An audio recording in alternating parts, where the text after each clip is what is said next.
Alex sat in the cold, metal room, staring at the blinking lights on the wall. He had been taken from Earth 2 days ago, blindfolded, and flown in a silent alien ship. No one told him why. No one even spoke until now. A door slid open with a hiss. 3 tall alien figures entered. Wearing dark blue robes and silver badges, their faces were hidden. But their voices echoed like music and wind. Human biologist Alex Carter. The tallest one said, "You have been brought here for a mission of great importance, Alex." Stood up slowly, unsure if he was in danger or not. "Why me?" he asked, his voice dry. "There are millions of biologists on Earth." The alien leader stepped closer. "Our galaxy is dying," she said, "not from war or disease, but from silence." Alex frowned. "Silence?" "Yes," another alien replied.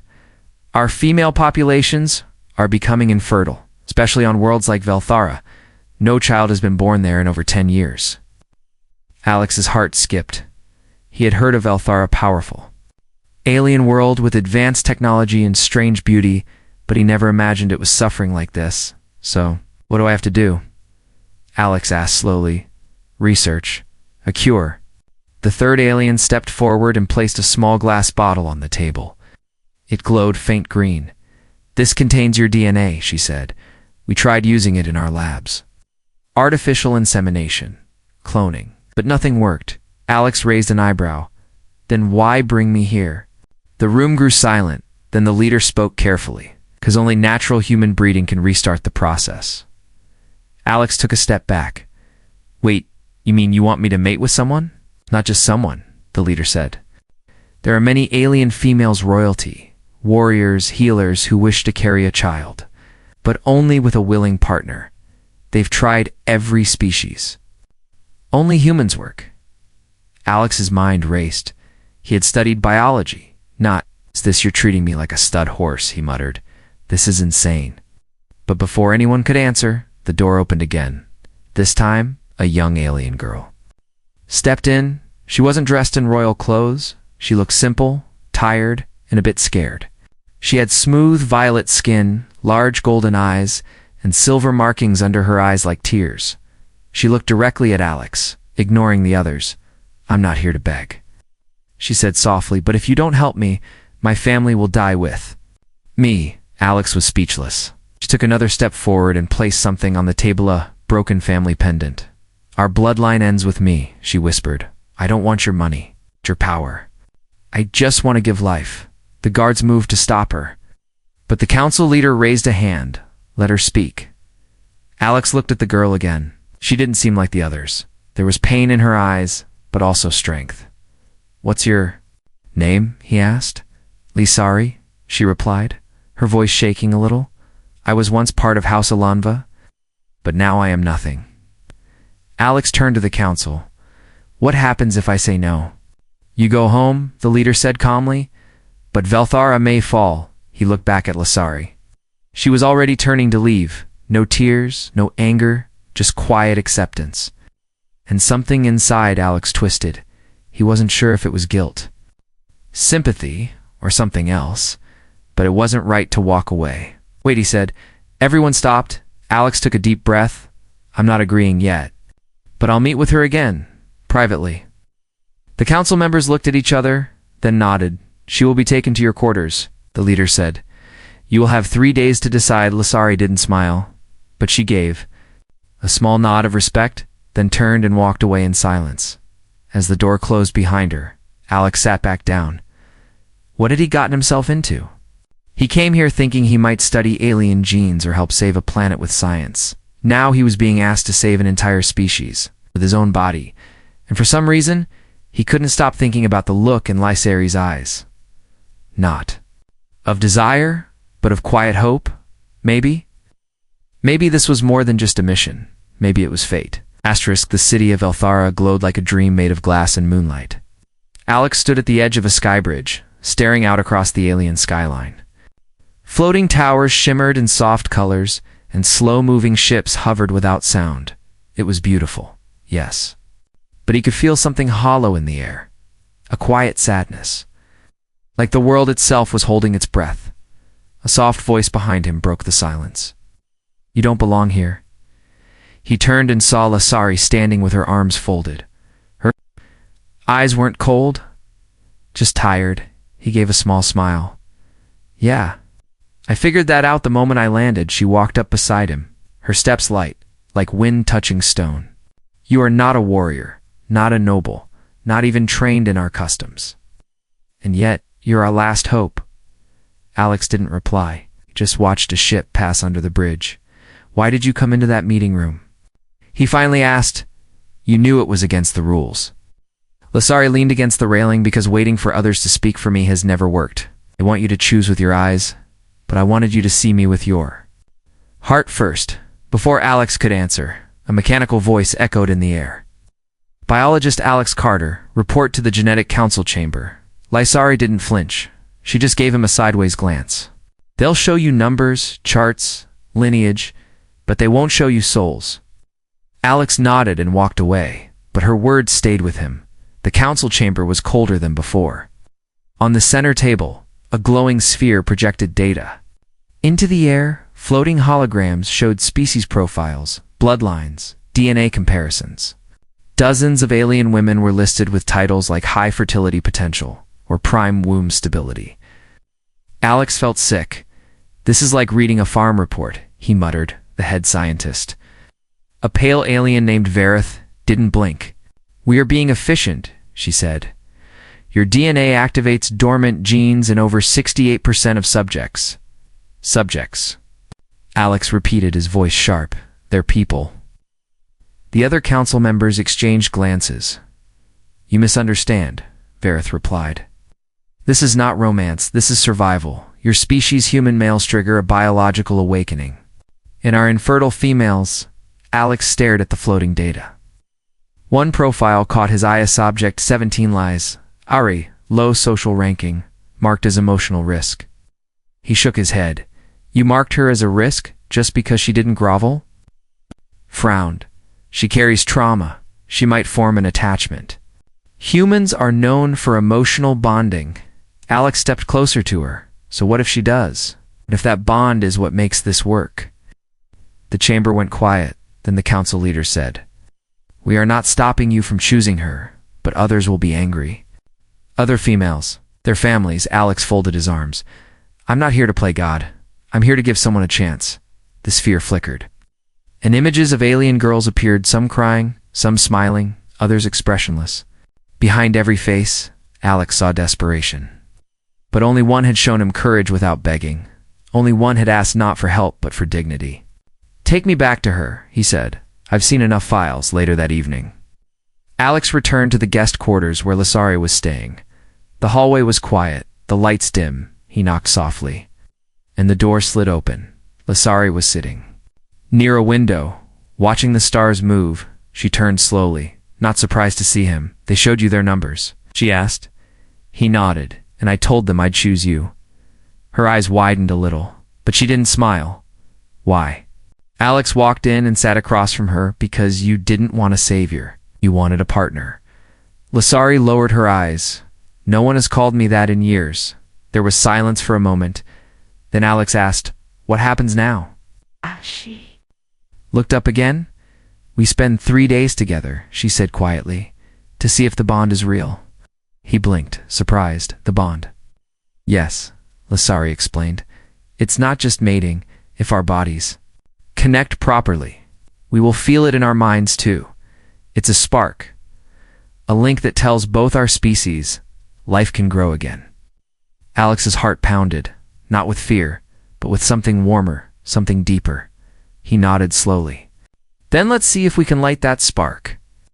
And for the first time since arriving on this alien world, he didn't feel like an outsider anymore. He felt like something had started, something rare, something real. The sun on Velthara didn't rise like it did on Earth. Instead, it climbed slowly through a curtain of violet mist. Bathing the white towers and sky bridges in a soft golden-pink glow, Alex stood by the window, half-dressed, watching the light touch Lysera's face as she slept. She looked peaceful for once, not like a soldier, not like a survivor, just a girl. Breathing gently in a world that forgot how to be kind, He still couldn't believe how fast things had changed, too. Days ago, he was a guest, a subject, maybe even a target now. He was something more, but he didn't know what to call it yet. She stirred, slowly opening her eyes. "I'm not used to waking up without pain," she said softly. Alex smiled. "That's sad. It's truth," Lysari replied, sitting up. "Here, pain is normal. Comfort is not." Then she looked at him with sharp eyes. "Are you regretting your choice yet?" He shook his head. "No, but I'm trying to understand it. Why did you never beg like the others?" She looked out the window, her voice cold again. "Because I begged once. When my family was stripped of our name and thrown out of the capital, I begged the council to let my younger sister receive treatment for her disease. They laughed and told me to sell myself for medicine." Alex's fists clenched. "What happened to your sister?" "She died in my arms," Lysari whispered. "Begging makes you weak here. They only respect power or silence." Alex sat beside her, gently taking her hand. "You didn't beg me, you just showed me who you are." Lysari didn't pull away, but her fingers remained stiff. "I didn't expect you to care," she said. "No one here does." "I'm not from here," Alex answered, "and where I come from." Caring is strength. There was a long pause between them, not awkward, but heavy, like two worlds trying to understand one another. Later, they were taken to the bonding hall. It was a place older than any human structure, stone walls covered in vines pulsed with soft blue light. Dozens of alien symbols glowed gently across the ceiling. This was where chosen pairs were tested, not just physically, but emotionally. A female elder entered the room, tall and draped in white robes. She had 6 eyes and a calm voice that echoed in Alex's mind. "You are here to seek the spark," she said. "It may come in a touch, a word, a heartbeat, or not at all." Lysari and Alex stood across from each other, separated by a narrow beam of golden energy. "Step forward if you trust one another," the elder said. Lysari hesitated, then took a deep breath and stepped first. Alex followed. His hands opened the moment they crossed the beam. Strange warmth rushed through both of them, not burning, not shocking, just pure, alive. It was as if every cell in their bodies whispered yes. The elder's voice came again. "You have awakened the link. Your minds and bodies are now partially connected." Alex looked at Lysari, and for a second, he saw flashes her childhood, the day she lost her home, her sister's last breath, but also the moment she saw him, standing confused in the chamber. Her heartbeat when he chose her, her fear of hurting him, her silent hope, buried under layers of pain. And Lysari saw him too. His lonely apartment on Earth, the rejection of his research, the death of his father, the way he used science to hide his emotions, and how those walls fell when he looked into her eyes. Tears slid down Lysari's face, and Alex stepped closer. "I see you," he whispered. "Hey, and I don't want to fix you. I just want to stand with you." She reached up and placed her palm on his chest. "You're not a cure," she said. "You're the reason I want to heal." Suddenly, the beam of energy faded, and the room grew warmer. The elder spoke again, now with awe. "Your link is not just fertile. It is sacred. Only a few in our history have bonded this deeply in so little time." As they left the chamber, guards bowed to them. Nobles turned their heads, whispering. Lysari looked nervous. "They'll start watching us now," she said. "They'll want to control this. Maybe take you away." Alex looked up at the sky. "Let them try. If we're truly linked, then they'll have to fight both of us." She smiled for the first time, a real smile, not forced, not polite. It was a smile that reached her. "Soul, you are not like any male I've ever known," she said, and Alex replied, "Good, because you're not like any woman I've ever imagined." Alex didn't sleep that night. The stars outside the guest tower blinked slowly. He sat near the glass wall, watching the moons of Velthara rise one by one. In his hand was a small crystal disca, formal contract sent from the council. It said everything in cold words. Agreement of breeding rights. 1 human, 1 Veltharan female. Purpose. Lineage preservation. He didn't touch the accept symbol. It felt wrong, like he was agreeing to trade himself. Like Lasari was being claimed, not chosen, and he wasn't ready to treat this bond. Like a deal, behind him, the door opened softly. He turned, expecting a guard, but it was her. Lasari wore a plain gray cloak and no shoes. Her hair was loose, silver strands falling over her shoulders. She looked younger somehow, more human than alien. "I knew you wouldn't sleep," she said quietly. Alex nodded. "They sent me the contract." She sat beside him, folding her legs and resting her hands in her lap. "They sent it to me too," she whispered, and I couldn't press accept either. There was silence between them, filled only by the hum of the city's energy. "I don't want to be your duty," Lasari said. Her voice was steady, but her fingers trembled slightly. "I don't want to be part of some historic experiment or symbol of peace." Alex turned to her. "Then what do you want to be?" She met his eyes. "Someone you care about, someone you choose." "Not someone you were assigned to," Alex breathed slowly. It was strange. He had studied reproduction, biology, genetics, but nothing in his textbooks ever prepared him. For this wasn't science, this was trust. So he stood, walked to the console, and deleted the contract. The screen blinked red in warning, but he ignored it. Lasari gasped softly. "Are you sure?" "Yes," he said, "if they want us to bond, it won't be through a signature. It will be through something real." She stood too, coming closer. "And what is real, Alex?" He looked into her glowing golden eyes. "You are, and if you'll let me. I want to start something with you, not as a mission, but as a man." She didn't smile, not this time. Instead, she reached forward and placed her hand over his heart. "Then I give you something no Veltherin has offered in 1,000 years." She knelt slowly, not as a servant, but as a warrior showing peace. "I accept you not just for your genetics, not for your species, but for who you are." Alex gently pulled her up. "No more kneeling," he whispered, "from now on. We stand together." The next morning, the council was furious. "You destroyed the official agreement?" The lead scientist barked. Alex stood firm in the chamber, hand in hand with Lasari. "Yes," he said, "because we've made our own." Lasari added, "It is based on respect, not ownership." The room went quiet, then whispers spread. Unrecorded bond. Unauthorized pairing. Emotion over law. One councilwoman, older than the rest, stood slowly. Her skin was pale blue, her eyes glowing white. "I have lived for 300 years, she said, "and I have seen hundreds of sterile unions that followed all our rules and failed, but this, what I see now, feels alive." She turned to the others. "Let them proceed," some grumbled. Others stared in silence, but none spoke against her. That evening, a ceremony was held. Not large, not formal. Just a quiet blessing given in a garden of glowing vines, Alex. And Lasari stood under the twin moons, her hands linked as soft petals fell from the trees. "I've never believed in fate," Alex whispered. "But meeting you makes me question everything, and I stopped believing in hope a long time." "Go," Lasari replied, "but now, it's waking up again." They didn't kiss.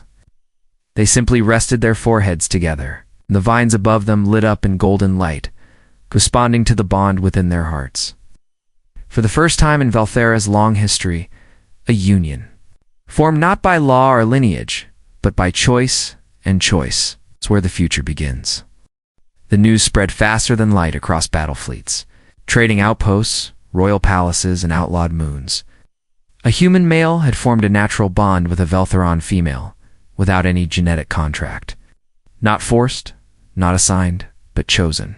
Freely, and that shook the galaxy. Some called it a miracle, some called it rebellion, but no one could ignore it.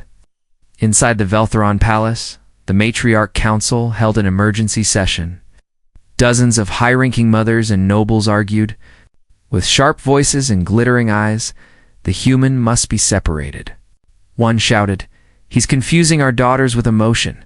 This bond breaks our traditions." Another yelled, "What if others copy them? Chaos will spread." But the elder who had witnessed the spark stood slowly. "Or maybe we have been wrong all along," she said. "Maybe what we called weakness Is life trying to speak again?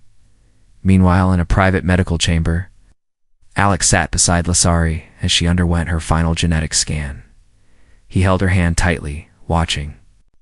The alien tech glow and shift around her body. She was sweating, her eyes closed, her lips slightly parted. "Is it working?" he asked the scientist. The woman gave a long pause, then her eyes widened in disbelief, her body. "It's changing," she whispered. "Cells are activating, hormones aligning, and the dormant fertility markers are glowing." Lysari opened, her eyes slowly. "Does that mean?" "Yes," the doctor breathed. "You are now fertile." The room fell silent. Alex gently touched her cheek. "You're going to be a mother," he said softly. Tears slid from Lasari's eyes. But they weren't tears of fear this time. They were warm. They were full of something forgotten. But outside, the joy turned to flames. Alien nobles whose daughters had begged for the humans' attention were furious. They had offered jewels, planets, even fleets, yet the human had chosen a disgraced girl with no house. Protests sparked in the lower cities. Some alien females demanded freedom of choice. They wanted love. Not just breeding programs, others called for Alex's arrest, said he had disrupted sacred customs. One group even tried to break into the bonding temple and burn his records. But Lasari's guards stopped them. The new generation was already rising. A secret message reached Alex's quarters late that night. It came from another species, one that had lost all fertility centuries ago. The message was simple. "We need humans too. We will offer peace. If even one human comes too, us willingly." Alex stared at the screen, shocked. Lasari walked over, reading it with him. "It's starting," she whispered. "One bond. And now the galaxy is remembering how to hope again." He looked at her. "Do you regret this?" She smiled softly. "No, but I'm scared." "So am I," he admitted. "But maybe being scared means we're doing something real the next day." They were invited to speak before the full matriarch council. The chamber was filled with eyes, some hopeful, some burning with anger. Alex stepped forward, not wearing armor, not backed by power, just a simple human. With a message, "I didn't come here to be used," he began. "I didn't stay because of duty. I stayed because one woman showed me respect, not desperation. She didn't treat me like a cure, she treated me like a man." He looked at Lasari. "She didn't just wake my heart," he said. "She woke yours too." Some council members looked away. Others leaned forward, curious, listening. "Maybe the problem isn't infertility," Alex continued. "Oh. "Maybe the real sickness is how we stopped believing in connection." "You want a future? Then let the future choose for itself." Lasari stepped beside him, her voice calm and fierce. "We are not machines," she said. "We are not breeding tools. We are life. And life must begin with choice."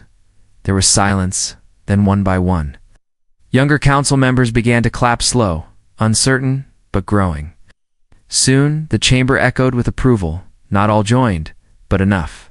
That night, in the garden where their bond had first been blessed, Alex and Lasari sat beneath the twin moons. She rested her head on his shoulder, her fingers resting on her stomach. "I never thought I'd live to feel this," she whispered. "To feel full again," Alex kissed. The top of her head, "Neither did I," and above them, the stars blinked in quiet wonder, as if the universe itself had paused to witness the first heartbeat of a new era. Volthara was changing, not through war, or orders, or technology, but through whispers, gentle, unstoppable, spreading like light through a cracked ceiling in hidden gardens, on crowded skytrams. Behind palace walls, young alien females whispered about Lasari and the human. They didn't speak of his strength. They spoke of how he listened, how he didn't take, he shared. And for the first time in generations, alien girls didn't dream of breeding stations or arranged matches. They dreamed of someone who would hold their hand without looking at their rank. Inside the healing temple, Lasari sat on a round crystal bed. Her hands pressed gently against her stomach. There was a faint glow beneath her skin, a soft flickering. Almost like a heartbeat, her child was growing. Alex knelt nearby, watching her. He had seen scans, test results, hormonal charts, but none of it matched what he saw now, her glow. Not just on the outside, but in her eyes, in the way she breathed. In the way her body was no longer just surviving but creating. Do you feel it? He asked softly. Lysari nodded. I don't understand it, she whispered, but it feels like music inside me, like something small, humming with purpose. Alex reached out and gently placed his hand over hers. I never thought I'd be part of something so alive, back home. I studied fertility in labs, but I never imagined life like this. Lysari turned her face toward him, her lips trembling. I used to think my body was broken, that I had failed my people, my bloodline, myself. But now I know. I was just waiting. Waiting for what? Alex asked. She looked into his eyes. For you, outside the temple? A silent threat was growing. Not everyone welcomed this new hope. A powerful faction of ancient bloodlines, known as the Cold House, believed the human bond was a disease. To them, emotions were weak, and genetics should be controlled, not left to love. They met in the shadows of the mountain palaces. Planning, watching, waiting for a way to stop the change. Their leader, High Matron Vestal, had already lost 2 daughters to voluntary exile after Alex's message. Now she wanted revenge, not through violence, but through division. If we cannot stop the human, she said, then we must break his bond, back in the inner palace. Alex was called to the learning dome. He found a group of alien children waiting, curious and wide-eyed. They wanted to see the human father. They asked him simple questions. Do humans cry? Do humans sing? Do humans carry their young inside or outside? He laughed, sat on the floor with them, and explained everything from stories of Earth, to the way his mother taught him kindness, to how fathers on Earth sometimes made pancakes shaped like stars. A young girl touched his arm and whispered, Will your baby be one of us, or one of you? He thought for a moment. Both, he said. But more important than that, my child will be loved. The room grew quiet. Even the tutors wiped their eyes. Because in all their science and royal breeding lines, no one had spoken of love like that. And generations later, as the sun dimmed across Velthara's silver skies, Lysari returned from her morning meditation, but her steps were unsure, her eyes searching. Alex. She called softly. He wasn't in the chamber, not in the garden, not in the learning dome. She reached for her communicator, but it blinked, red signal blocked. Then a knock at the door. Cloaked figure entered and bowed low. I bring a message. From the Cold House, she said. They have taken your human. Lysari's breath caught in her chest. Why? She asked. The woman did not answer, just handed her a small chip and vanished. Lysari activated it. A message played in her mind. If the bond is broken, the future remains ours. If not, there will be no future at all. But they underestimated her. They still saw her as the forgotten daughter of a fallen house. They forgot what happens when a mother chooses to fight. Lysari stepped into the armory for the first time. In years, she wore the armor of House Illenversilver and blue. Glowing softly at the edges, she looked into the mirror, not with fear, but with fire. I'm not just a mother, she said aloud. I am the beginning of a new age, and no one takes what is mine. The fortress of the Cold House stood like a blade in the mountains. Sharp edges, cold wind, and walls older than most stars inside. Beneath stone ceilings and glowing sigils, Alex lay chained in a chair made of bone. His arms were bruised, but his eyes burned with anger. Across from him stood Vestal tall, ancient, draped in crimson cloth. You were never meant to touch our kind, she hissed. Your seed may be strong, but your emotions make you weak. Alex lifted his head. Slowly, yet somehow. My weakness created something your entire bloodline couldn't. She stepped forward, eyes narrowing. You confuse rebellion for progress. You confuse love for logic. Once we remove your child and cleanse her blood, this sickness will end? Alex's voice was hoarse but steady. You think this is about DNA? This is about a choice. Your kind never gave one. Before she could answer, the stone walls trembled. A deep hum echoed through the floor. And then boom, the main gate exploded inward. A wave of blue light shot down the hallway, throwing Guards to the ground. From the smoke stepped a figure in silver-blue armor. Lasari, her eyes glowed with a golden fire. One hand held a plasma blade. The other glowed with energy, the spark of the bond. "I've come for my mate," she said, her voice like thunder, "and for my child." Vestal raised a shield of psychic force. "You disgrace your ancestors," she shouted. "You bond with weakness," Lesar moved faster than thought. She sliced through the shield and knocked Vestal to the ground. Her blade hovered inches from the old matron's throat. "You speak of ancestors?" Lasari growled. "They speak through me now," behind her. Alex broke his restraints using a broken pipe. He limped toward her, bleeding but smiling. "Took you long enough," he said. She turned quickly, pulling him into her arms. "I told you," she whispered. "No one takes what is mine?" News of the rescue spread across Velthara within hours. The palace towers rang with bells that hadn't sounded in over 200 years. It wasn't just a celebration of safety. It was the return of a lost house, a lost voice, and a new kind of future. Lasari was no longer seen as a daughter of shame. She was now mother of the first hope, the first to carry a bonded child between species, willingly, lovingly, not just by need, but by connection.